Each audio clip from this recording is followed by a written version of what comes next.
اور اپنے معاشرے کا جائزہ لیں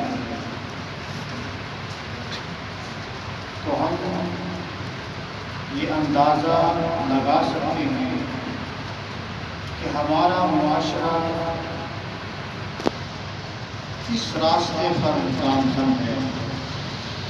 آیا کہ وہ راستہ ایسا راستہ ہے کہ ہمیں جنت کی طرف لے جا رہا ہے، یا وہ ایسا راستہ ہے کہ ہمیں جہنم کی طرف لے جا رہا ہے۔ تو حاضرین محترم، صلح کرنا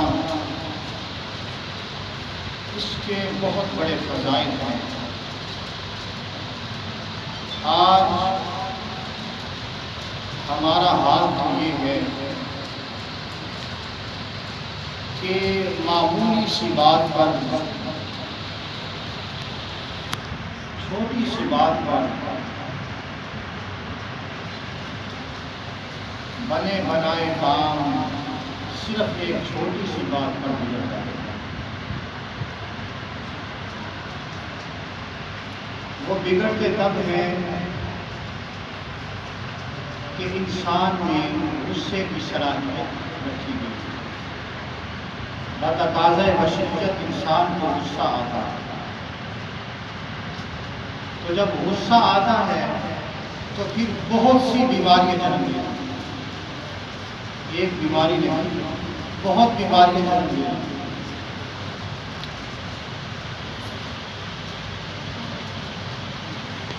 تو یارو، غصہ کرنا، غصہ بذات خود نہ اچھا ہے نہ برا ہے۔ غصہ بذات خود نہ اچھا ہے نہ برا ہے۔ غصہ، اگر غصے کی حقیقت یہ ہے کہ غصے کی اچھائی اور برائی کا دار و مدار جو ہے وہ موقع اور محل کی مناسبت سے طے ہوگا۔ موقع اور مناسبت سے وہ طے ہوگا کہ وہ غصہ وہاں جو ہم نے کیا، وہاں غصہ کرنا درست تھا یا غلط تھا۔ اگر ایسی حالت میں ہم نے غصہ کیا کہ شریعت اجازت نہیں دے رہی ہے، تو اب وہاں جو ہم نے غصہ کیا، چونکہ شریعت اجازت نہیں دے رہی تھی، تو غصہ وہاں کرنا ہمارا جائز نہیں۔ اور پھر ایسی صورتیں بھی ہیں کہ جہاں غصہ کرنے کی اجازت ہے، سخت الفاظ یا زبان میں تلخی لانا اس کی اجازت ہے، لیکن وہ صورتیں بھی ہیں۔ تو یارو، غصہ بذات خود نہ اچھا ہے نہ برا، موقع محل کی مناسبت سے طے پاتا ہے کہ غصہ صحیح ہے یا نہیں۔ تو ہم جب کسی سے، اپنے مسلمان بھائیوں سے ناراضگیوں اور چھوٹی موٹی ناچاکیوں سے، رنجشوں سے، خونی رشتوں کو، خونی رشتے ہم توڑ دیتے ہیں، اور یہ بات کوئی چھپی ہوئی تو ہے نہیں، ہر شخص جانتا ہے۔ بلکہ میں اگر یوں کہوں کہ یہ مسئلہ اکثر گھروں کا ہے، یہ کہنا بھی درست ہے۔ ہم نے کئی گھرانے ایسے دیکھے کہ دیوار ایک ہے، گھر ایک ہے، لیکن آپس میں ایک طرف کمرے میں بہن رہ رہی ہے اور ساتھ کمرے میں بھائی رہ رہا ہے، لیکن کسی قسم کی توجہ نہیں۔ یہ باتیں تو یارو ہماری آنکھوں میں تھی۔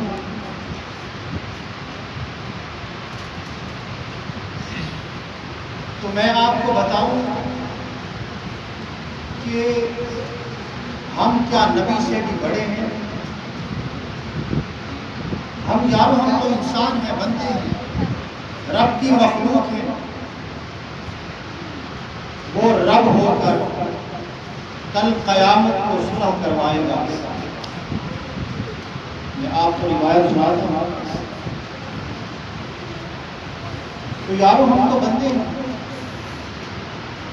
وہ ہزاروں غلطیاں ہماری دیکھتا ہے، لیکن جب ہم توبہ اور استغفار کرتے ہیں، حتیٰ کہ اگر ہماری زبان سے یارو کفر کا ارتکاب بھی ہو جائے اور ہم توبہ کر لیں تو رب وہ معاف کر دیتا ہے۔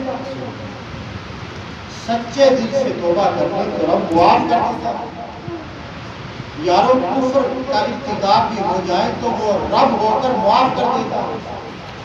ہم بندے ہو کر بندوں کو معاف نہیں کرتے۔ ناراضگی پھر اس حد تک بڑھ جاتی ہے کہ انسان بڑھاپے تک پہنچ جاتا ہے۔ جوانی کی ناراضگی تھی، اب بڑھاپا آ گیا، لیکن ابھی بھی وہ ناراضگی صلح کی گنجائش ہم نے پیدا نہیں کی کہ صلح کرنی چاہیے۔ ہمارے نبی کا فرمان کیا ہے؟ یارو میرے آقا کریم حضور علیہ السلام نے تو اپنے جانی دشمنوں کو معاف کر دیا تھا۔ آپ نے یہ باتیں تو بارہا مرتبہ سن رکھی ہیں کہ جب میرے آقا کریم نے طائف کا سفر کیا تو یارو طائف والوں میرے آقا کریم پر مظالم کی انتہا کر دی، پتھروں کی یارو بارش کی تھی، گالی گلوچ کیا تھا، میرے آقا کریم کو اذیتیں دی تھی، تکلیفیں دی تھی، لیکن اس کے باوجود میرے آقا کریم نے یارو ان کو بددعا نہیں دی۔ جب جبرائیل علیہ السلام میرے آقا کریم کی بارگاہ میں حاضر ہوتے ہیں، عرض کرتے ہیں یا رسول اللہ اگر آپ حکم دیں تو یہ ساری بستی کو میں الٹا نہ کروں۔ میرے آقا نے فرمایا جبرائیل یہ تم کہہ رہے ہو، یہ میں کیسے حکم دے سکتا ہوں؟ جبرائیل ایسا نہیں کرنا، یہ لوگ تو نادان ہیں، انہیں میرے مقام و مرتبے کا علم نہیں ہے، یہ مجھے نہیں جانتے کہ میرا مقام کیا ہے، ابھی تو میں ان کو تبلیغ کرنے کے لیے آیا تھا، ان کو کلمہ طیبہ پڑھانے کے لیے آیا تھا، یہ جبرائیل مجھے نہیں جانتے، تو میں تو اتنا بڑا اتنی بڑی تکلیف دوں، میں کیوں دوں تکلیف؟ مجھے میرے رب نے جہان کے لیے زحمت بنا کر نہیں، مجھے تو میرے رب نے رحمت للعالمین بنا کر بھیجا، مجھے میرے رب نے رحمت بنا کر بھیجا۔ یارو میرے نبی نے تو اپنے جانی دشمنوں تک کو معاف کر دیا، ارے جس نے گالی دی تھی میرے آقا کریم نے تو انہیں معاف کر دیا تھا۔ یارو کیا ہمارا درجہ، کیا ہمارا مقام نبی سے بھی بڑا ہے؟ ارے رب اپنے بندوں کو معاف کر دیتا ہے، لیکن ہم خدا سے بھی بڑے بن گئے، ہم کیا انبیاء کرام سے بھی بڑے بن گئے ہیں کہ ہمارے دل پگھلتے نہیں، ہمارے دل جو ہے وہ معافی کی طرف، ناراضگی اور عداوتوں کی دیوار کو چاک کرنے کے لیے تیار نہیں۔ کیا ہم اللہ سے نہیں ڈرتے؟ کیا ہمیں قبر کی شام کو نہیں دیکھنا؟ کیا منکر و نکیر کا یوں اس طرح آنا کیا وہ ہماری نگاہوں کے احاطے میں نہیں ہے؟ کیا قبر کے سوال و جواب ہمارے سامنے نہیں ہے؟ کیا ساری زندگی ہم نے یارو اسی جہان میں رہنا؟ ایسا نہیں، آخر یارو ہم نے قبر کی رات کو آنا ہے، سوال و جواب کا سلسلہ ہوگا، یارو وہاں تو کوئی رعایت نہیں ہوگی۔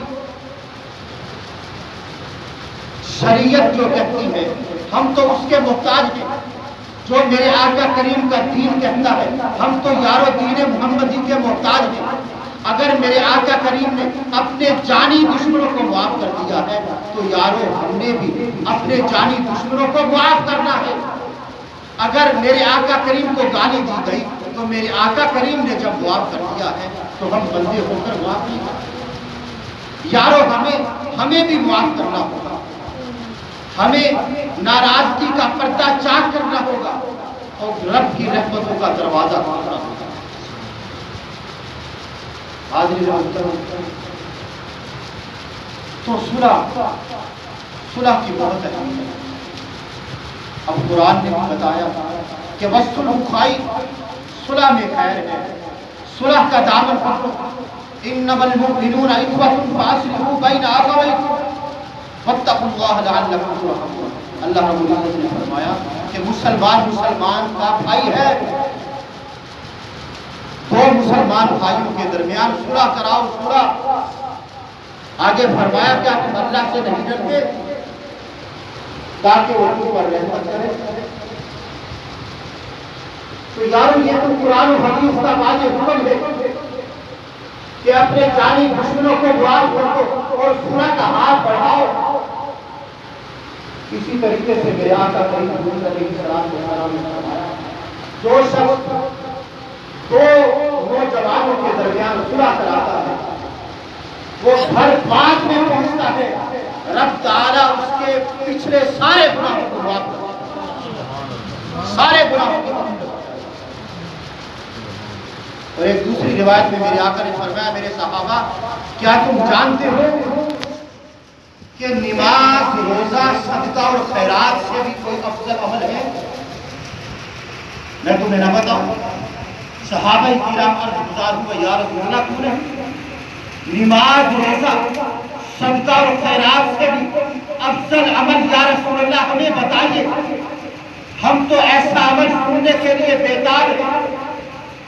تو ہمیں آپ بتائیے کہ ایسا عمل کون سا ہے کہ جو نماز سے بھی بڑا ہے, اس کی افضلیت نماز سے بھی زیادہ ہے, روزے سے بھی زیادہ ہے, صدقہ اور خیرات سے بھی زیادہ ہے. تو میرے آقا کریم کے لب مبارک ہوئے. میرے آقا نے فرمایا جو دو روٹھے ہوں ان کے صلح کرا دینا یہ نماز روزہ صدقہ اور خیرات سے بھی افضل عمل ہے. یارو یہ عمل تو افضل عمل ہے کہ دو آپس میں جو جدا ہے ان کو کسی نہ کسی طریقے سے ملایا جائے. اور یارو جب ملانے کا اور صلح کی بات آئی تو قرآن نے کہا کہ جھوٹوں پر خدا کی لعنت ہے. جھوٹوں پر خدا کی لعنت ہے.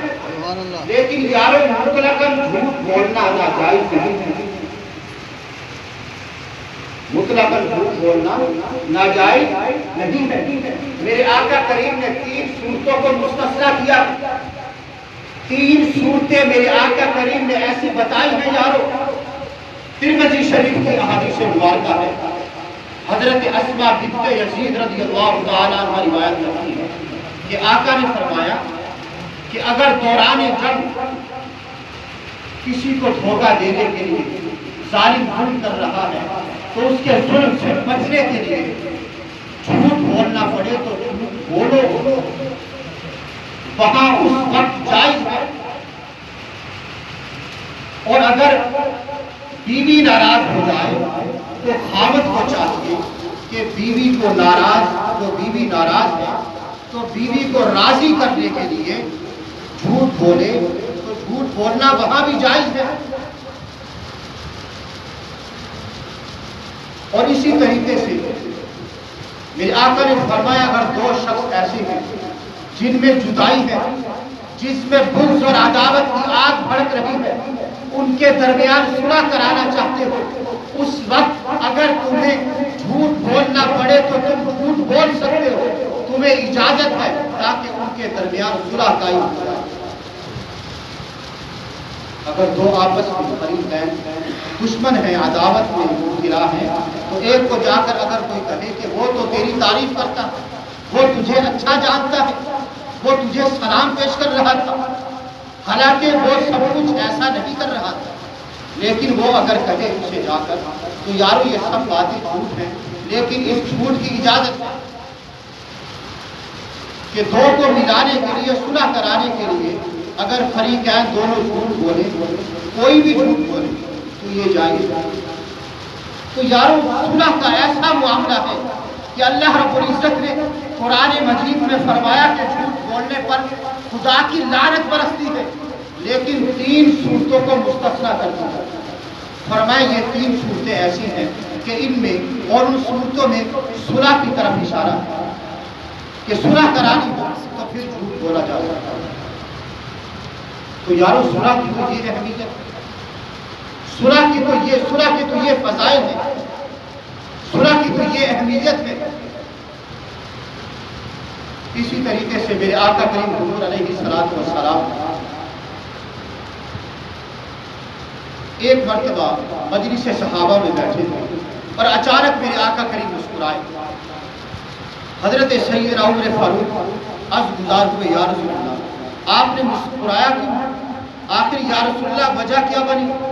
میرے آقا نے فرمایا وجہ یہ ہے کہ کل قیامت کے دن اللہ رب العزت کی بارگاہ میں دو شخص، اللہ رب العزت کی بارگاہ میں دو زانو گر پڑیں گے، دو زانو گر پڑیں گے، اور ان میں سے ایک شخص عرض کرے گا اے بار الہ، یہ جو شخص ہے نا اس سے مولا میرا انصاف گرا، اس نے دنیا میں مجھ پر ظلم کیا تھا۔ اللہ رب العزت فرمائیں گے اس مدعی سے کہ میں اس سے انصاف دلاؤں تیرا؟ اللہ فرمائے گا کہ اس کے تو پلے ہی کچھ نہیں ہے، اس کے پلے کچھ نہیں ہے، اس کے پاس نیکیوں کا انبار نہیں ہے، میں تیرا انصاف اس سے کیسے دلاؤں؟ مولا اگر تو میرا اس سے انصاف نہیں دلاتا تو ٹھیک ہے، پھر میرے جو گناہ ہیں نا وہ سارے اس کے پلڑے پہ ڈال دو۔ جب یہ بات میرے آقا کریم نے فرمائی، پہلے مسکرا رہے تھے لیکن جب یہ بات فرمائی تو میرے آقا کریم کی آنکھوں میں آنسو آ گئے۔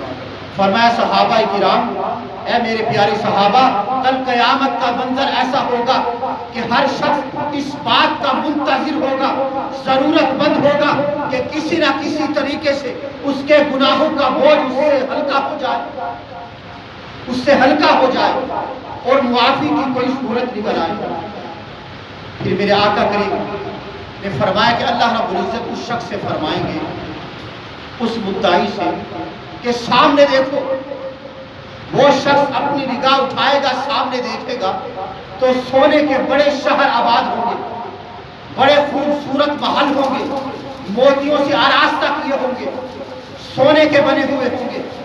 وہ شخص عرض گزار ہوگا اے بار الہ، یہ کس پیغمبر، کس صدیق، کس شہید کے ہیں؟ اللہ رب العزت فرمائے گا کہ یہ کسی صدیق یا شہید یا پیغمبر کے نہیں، یہ ہر اس شخص کے لیے ہے جو ان کی قیمت کو ادا کرے گا۔ وہ شخص عرض گزار ہوگا اے بار الہ، ان کی قیمت کیا ہے اور ان کی قیمت کون ادا کر سکتا ہے؟ اللہ رب العزت فرمائیں گے کہ اس کی قیمت تو ادا کر سکتا ہے۔